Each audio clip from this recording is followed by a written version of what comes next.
নমস্কার দর্শকবিন্দু, গোটা রাজ্য জুড়ে আজ আলুর খবর যেটা আপনারা জানতে পেরে যাবেন। বাজারে কত দামে আলু হচ্ছে, যেটা কিছুদিন আগে বর্ডার ঘেরা হচ্ছিল এবং কর্মবিরোধিতা ছিল, সমস্ত কিছু কিন্তু উঠে গেছে। যেটা 4 থেকে 5 দিন হচ্ছে আজ এই কর্মবিরোধিতা বা বর্ডার, যেটা এখন বাইরের রাজ্যে ভিন রাজ্যে যেটা আলু যাচ্ছে, আলু রপ্তানি হচ্ছে। এই আলু নিয়ে সব থেকে যেটা আপনাদের কৃষক বা ব্যবসায়ীদের জন্য খুবই খুশির খবর। আপনারা প্রত্যেকেই এই ভিডিওটি দেখতে থাকবেন, উপকারে আসবে। যেটা আজকে পশ্চিমবঙ্গ আলু নিয়ে সমস্ত কিছুটা আপনারা দিকে জানিয়ে দেবো, আপনারা উপকারে আসবে আর আপনারা যারা আমাদের চ্যানেলে প্রথমবার এসেছেন, অবশ্যই আপনারা চ্যানেলটিকে সাবস্ক্রাইবার করে অল নোটিফিকেশন অন করে রাখবেন। যেটা গোটা রাজ্য জুড়ে এখন কলকাতায় যে বাজারে আলু খাচ্ছে, অর্থাৎ জ্যোতি আলু বিক্রি হচ্ছে, যেটা কলকাতায় 35 টাকা কেজি দরে, অথচ আলু পাইকারির দাম যেটা 25 টাকা। আর চাষিরা এখন 1 কেজি আলু যদি বিক্রি করে দাম পাচ্ছে সেটা 18 টাকা। অর্থাৎ বাজারে কলকাতার পাইকারির সঙ্গে খুচরো দামের এত ফারাক থাকছে কেন?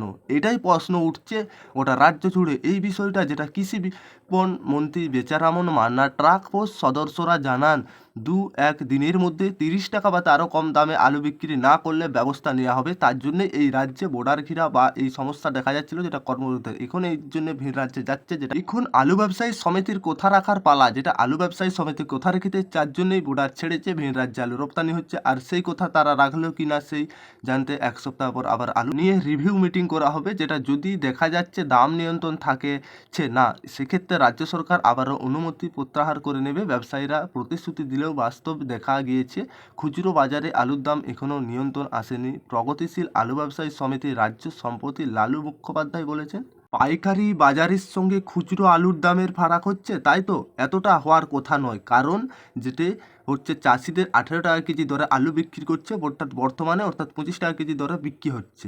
কিছুদিন আগে আলুর দাম যেটা মারাত্মক বেড়ে গিয়েছিল, তার জন্যই বর্ডার ঘেরাঘিরি বা কর্মবিরতিটা শুরু হয়েছিল। তখন কর্মবিরতির বিষয়টা চালু ছিল, যখন দাম বেড়ে গিয়েছিল, তার জন্যই এই কর্মবিরতি চালু করা হয়েছে। তারপর বাজারে নামতে হয় ট্রাক পোস, আলুর দাম তখন কমে তারপর আবারও বাড়তে শুরু করে।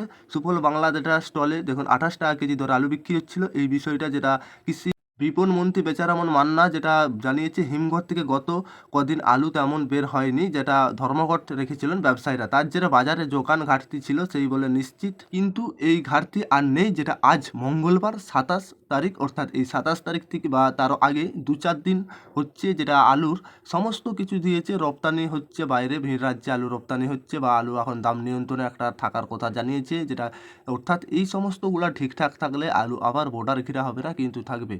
যেটা কৃষি আন্দোলন বা ব্যবসায়ী আন্দোলন দেখা যাচ্ছিল, এই সমস্ত কিছু কিন্তু এখন সমস্ত কিছুটা যেটা বন্ধ হয়ে গিয়েছে, কর্মবিরতিটা তুলে নিয়েছে কি ব্যবসায়ীরা, এই সমস্ত কিন্তু আলু ঠিক নিয়ন্ত্রিত। এই ছিল আজকের আলুর খবর।